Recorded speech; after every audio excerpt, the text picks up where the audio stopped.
And we are back right here on the number one rated business show.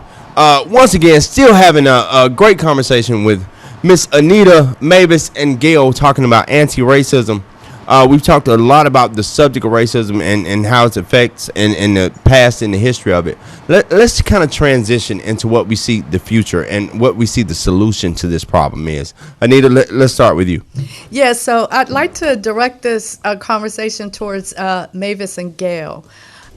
So what I want you to do is, and we've had these conversations before, my whole entire purpose for doing the activism through coaching, creating that model, is to give people a pathway to change, right? Mm-hmm. And giving them a pathway to change, though, means examining themselves, some of the stuff that I talked about earlier. So what I'd like Mavis and Gail to do is share how this journey has impacted you personally. So one of the things that I say, and it kind of connects to some things that we were saying earlier, is that you don't know what you don't know until somebody shows you what you don't know. Okay. So there have been multiple times as we have been going through, because the way the format of our show is set up, we generally have like a specific topic and then a related question.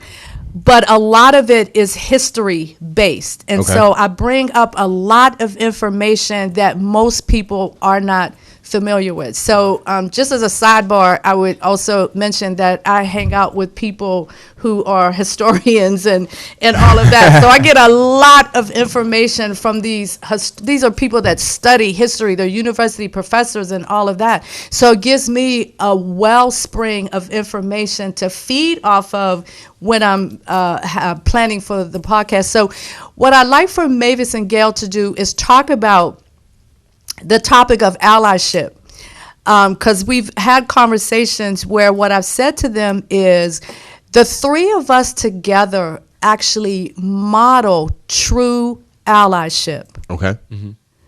And I'd like Mavis and Gail to kind of comment on that from your own personal perspectives, how you think we show up together as true allies.